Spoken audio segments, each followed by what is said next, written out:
Dear students, good morning all of you. आप लोग कैसे हैं? हमें उम्मीद है आप लोग स्वस्थ होंगे, मस्त होंगे तथा अपने पढ़ाई में व्यस्त होंगे। डियर फ्रेंड, आज का जो हमारा टॉपिक है मैथमेटिक्स क्लास 9 चैप्टर 13, ठीक है ना। अध्याय 13 से लिया गया है। अध्याय का नाम है पृष्ठीय क्षेत्रफल और आयतन, सरफेस एरिया एंड वॉल्यूम। तो डियर फ्रेंड, क्या है, आज हम आपको बताने वाले हैं। पहले हम आपका फार्मूला डेरिवेशन करवाएंगे, मतलब फार्मूला को प्रूव करवाएंगे। उसके बाद हम आपको सवाल मतलब एक्सरसाइज वाइज आपका हम क्वेश्चन करवाएंगे, ठीक है।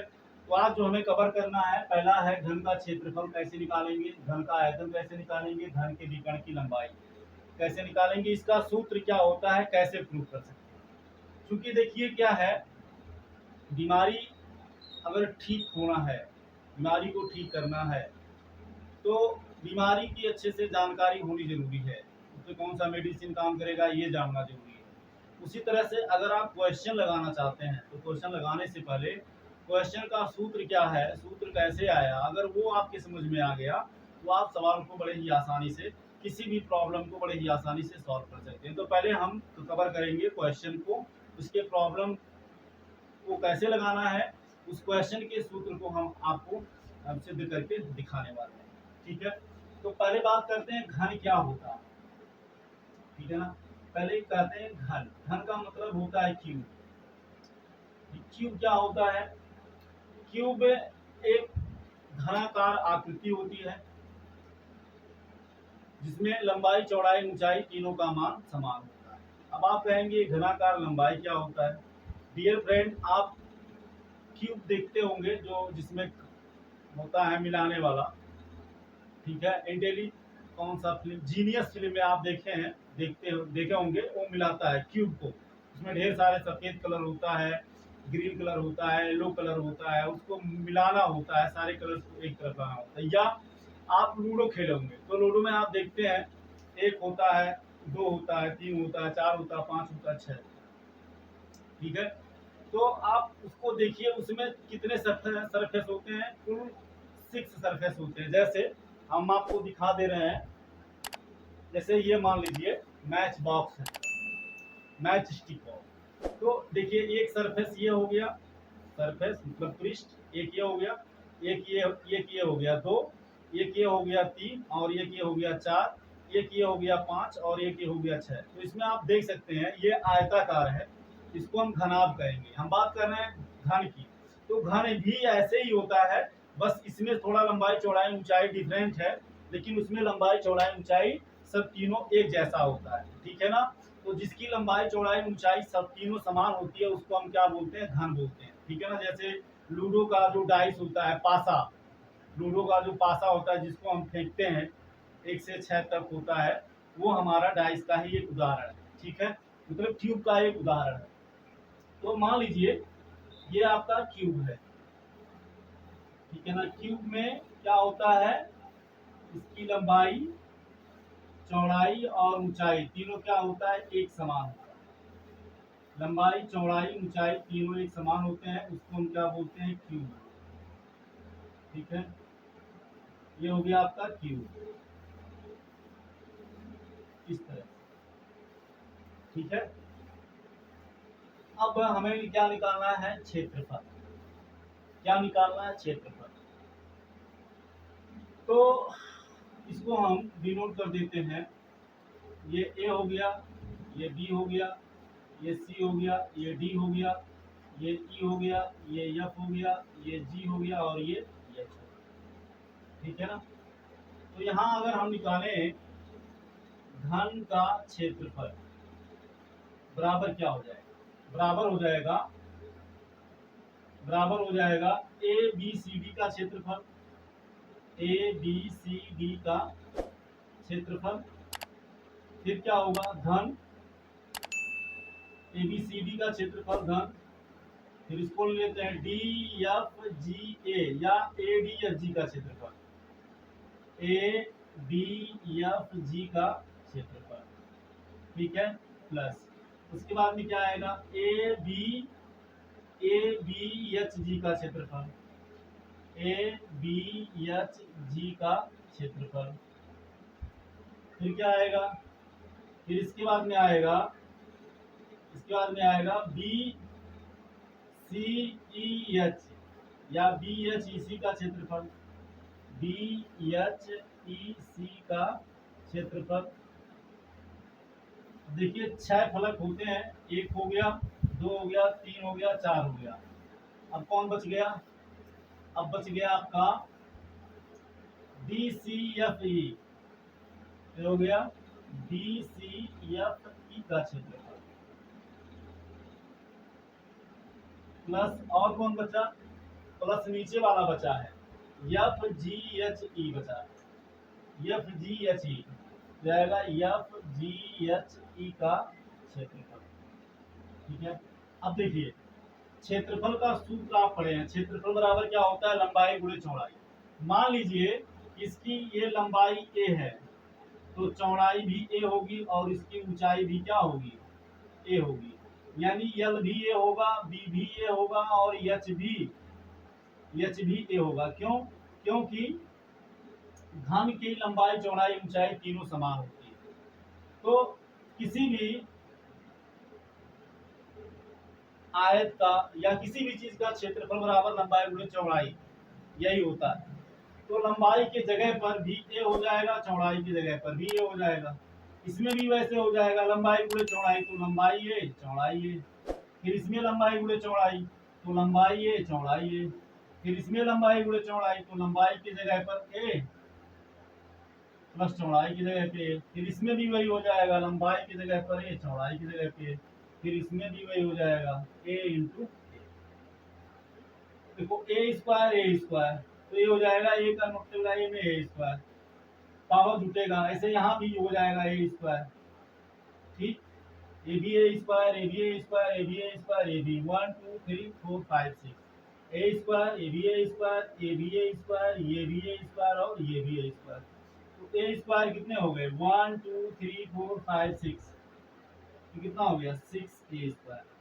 तो घन का क्षेत्रफल, इसी को हम बोलते हैं घन का संपूर्ण पृष्ठ, या इसको आप लिख सकते हो घन का संपूर्ण पृष्ठ, संपूर्ण पृष्ठ बराबर हो गया 6a स्क्वायर, या इसको आप ऐसे भी लिख सकते हो 6 गुणे भुजा का वर्ग, 6 गुणे भुजा का वर्ग, ये भी आपका होता है। ठीक है, अब इसके बाद में हम आ जाते हैं घन का आयतन। घन का आयतन, तो आयतन बराबर क्या होता है? लंबाई गुणे चौड़ाई गुणे ऊंचाई। किसी भी चीज का आयतन निकालना हो तो आयतन बराबर क्या होता है? लंबाई गुणे चौड़ाई गुणे ऊंचाई। तो लंबाई का मान भी a है और चौड़ाई का मान भी a है और ऊंचाई का मान भी a है। क्यों? क्योंकि घन की लंबाई चौड़ाई ऊंचाई तीनों का मान एक होता है, तो बराबर हो गया 1 किलो। या इसको हम लिख सकते हैं भुजा का किलो, क्या लिख सकते हैं? भुजा का। तो ये हो गया आपका घन का आयतन। घन के आयतन का सूत्र भुजा का क्यूब, घन का क्षेत्रफल या घन का संपूर्ण पृष्ठ बराबर 6a स्क्वायर या 6 गुणे भुजा का वर्ग। अब हमें निकालना है घन के विकर्ण की लंबाई, घन के विकर्ण की लंबाई। तो घन के विकर्ण की लंबाई, तो पहले हम इसको निकालें, है ना, पहले इसको निकाल देते हैं। ठीक, तो ये a है, ये भी a है। अब हम जानते हैं कि ये परस्पर एक दूसरे पे किस पे होते हैं? 90 डिग्री पे। तो ये यहाँ 90 डिग्री का कोण बनेगा। ठीक है ना, इसका मान कितना होगा ये हमें नहीं पता है, इसका मान पता है, ये घन की भुजा है, ये भी घन की भुजा है। तो पहले यहाँ लिख दो यफ से यच को मिलाया, ठीक है ना। अब इसके बाद में तो ये आपका हो गया, सॉरी इसको आप यहाँ से मिला दिए। ठीक है, अब हमें इसका मान निकालना है। तो अब हम जानते हैं कि ये और ये परस्पर 90 डिग्री पे हैं, तो यानी कहने का मतलब होगा एफ का वर्ग बराबर हो जाएगा जीएफ का वर्ग प्लस एच ए का वर्ग, एच जी का वर्ग।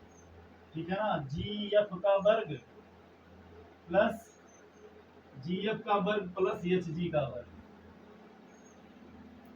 तो यहाँ ये हो जाएगा एफ एच का वर्ग बराबर हो जाएगा जी एफ का मान कितना ए है, ए स्क्वायर है, और एच जी का क्या है, ये भी ए है, तो ये भी ए स्क्वायर हो जाएगा।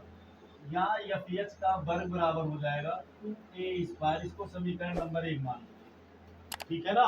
अब देखो घन का विकर्ण, विकर्ण का मतलब क्या, ये जो तिरछा ऐसे आप रखोगे यानी यहाँ से इसको यहाँ से मिलाओगे, यही होगा एच डी, यही विकर्ण है घन का। एक कोने से यानी इस तरह से ऐसे जब आप करोगे ऐसे, ये घन का विकर्ण हो गया, ठीक है, ये वाला, ठीक है ना। जैसे मान लो ये आयत है, ये, तो ये आप ऐसे जो तिरछे रखते हो यही विकर्ण है। तो ये 2 डायमेंशन है, लेकिन इसमें 3 डायमेंशन है। 3 डायमेंशन का मतलब 3 डीमा है, लंबाई चौड़ाई ऊंचाई।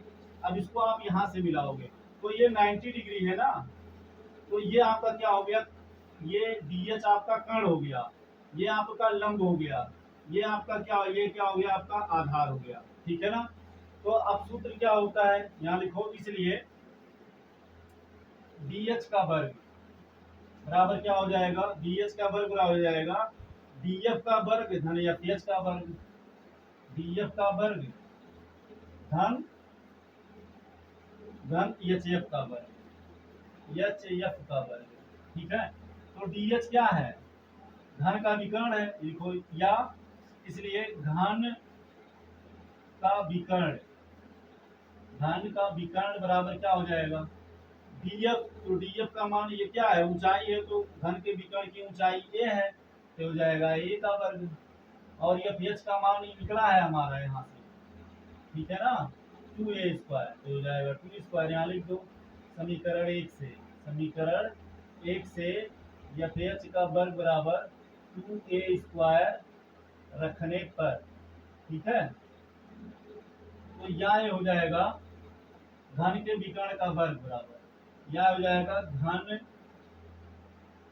का विकर्ण बराबर हो जाएगा, अब इसका वर्ग हटेगा तो इसका वर्गमूल निकल जाएगा, हो जाएगा अंडर रूट 2a² 1a² कितना हो जाएगा, हो जाएगा 3a²।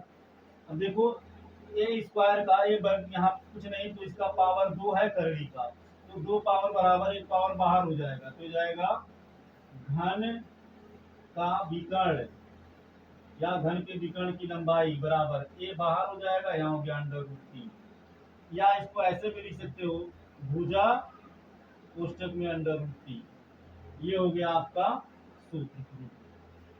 तो डियर फ्रेंड आप इसका स्क्रीनशॉट ले लीजिए और इस सूत्र को आप एक बार खुद से सॉल्व करने का प्रयास करिएगा, और हमें उम्मीद है आपको अच्छे से समझ में आएगा। तो डियर फ्रेंड आज की क्लास में बस इतना ही, फिर हम मिलेंगे नेक्स्ट क्लास में, जिसमें हम आपको बताएंगे घनाभ का क्षेत्रफल या घनाभ का संपूर्ण पृष्ठ कैसे निकालेंगे, घनाभ का आयतन कैसे निकालेंगे, घनाभ के विकर्ण की लंबाई कैसे निकालेंगे। तो आज की क्लास में इतना ही, फिर मिलेंगे नेक्स्ट क्लास में नेक्स्ट टॉपिक के साथ। वीडियो आपको कैसा लगा जरूर कमेंट करके बताइएगा। थैंक यू सो मच, जय हिंद।